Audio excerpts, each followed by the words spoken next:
बिस्मिल्लाहिर्रहमानिर्रहीम। सब दोस्तों वीरां नूं पंजाबी संगत और सुफियान अहमद दी तरफों अस्सलामु अलैकुम।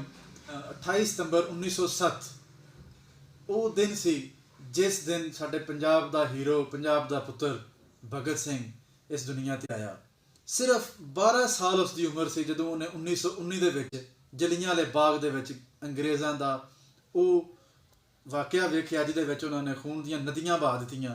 ਔਰ ਭਗਤ ਸਿੰਘ ਉਹ ਖੂਨ ਆਲੂਦ ਮਿੱਟੀ ਜਿਹੜੀ ਉਹ ਆਪਣੇ ਨਾਲ ਲੈ ਕੇ ਆਇਆ। ਉਹ ਸਿਰਫ ਔਰ ਸਿਰਫ ਇਸ ਵਾਸਤੇ ਨਾਲ ਲੈ ਕੇ ਆਇਆ ਤਾਂ ਕਿ ਉਹਨੂੰ ਇਹ ਯਾਦ ਰਵੇ ਕਿ ਅਸੀਂ ਇਹਨਾਂ ਗੋਰਿਆਂ ਕੋਲੋਂ ਆਜ਼ਾਦੀ ਲੈਣੀ ਹੈ।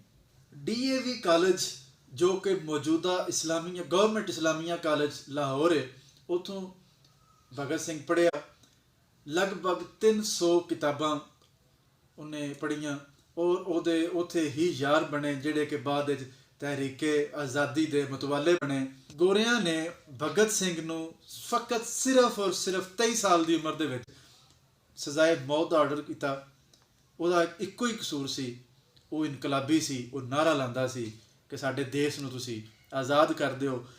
23 ਸਾਲ ਦੀ ਉਮਰ ਦੇ ਵਿੱਚ ਜਿਸ ਬੰਦੇ ਨੂੰ ਫਾਂਸੀ ਚੜਾਇਆ ਗਿਆ, ਪਾਕਿਸਤਾਨ ਦੀ ਗਵਰਨਮੈਂਟ, ਚਲੋ ਪਹਿਲੇ ਤਾਂ ਅੰਗਰੇਜ਼ਾਂ ਦੀ ਗਵਰਨਮੈਂਟ ਸੀ, ਹੁਣ ਕਿਆ ਪਾਕਿਸਤਾਨ ਦੀ ਗਵਰਨਮੈਂਟ ਕੋਲ ਇੰਨੇ ਫੰਡਸ ਨਹੀਂ ਕਿ ਸਾਡੇ ਇਸ ਪੰਜਾਬੀ ਹੀਰੋ ਦੀ ਯਾਦ ਕਮ ਅਜ਼ ਕਮ ਉਸ ਚੌਕ ਸ਼ਾਦਮਾਨ ਦਾ ਨਾਂ ਹੀ ਭਗਤ ਸਿੰਘ ਚੌਕ ਰੱਖ ਦਿਓ, ਉਹਦੀ ਕੋਈ ਯਾਦਗਾਰ ਬਣਾਓ। ਭਗਤ ਸਿੰਘ ਦਾ ਇੱਕ ਬੜੀ ਮਸ਼ਹੂਰ ਗੱਲ ਉਹਦੇ 'ਤੇ ਇਖਤਾਮ ਕਰਾਂਗਾ, ਉਹ ਇਹ ਸੀ ਕਿ ਉਹਨੇ ਕਿਹਾ ਸੀ ਕਿ ਇਹ ਮੈਨੂੰ ਤਾਂ ਖ਼ਤਮ ਕਰ ਸਕਦੇ ਨੇ, ਮੇਰੀ ਬਾਡੀ 'ਤੇ ਖ਼ਤਮ ਕਰ ਸਕਦੇ ਨੇ, ਲੇਕਿਨ ਮੇਰੇ ਵਿਚਾਰ, ਮੇਰੀ ਜਿਹੜੀ ਸੋਚ ਹੈ ਇਹ ਉਹਨੂੰ ਖ਼ਤਮ ਨਹੀਂ ਕਰ ਸਕਦੇ।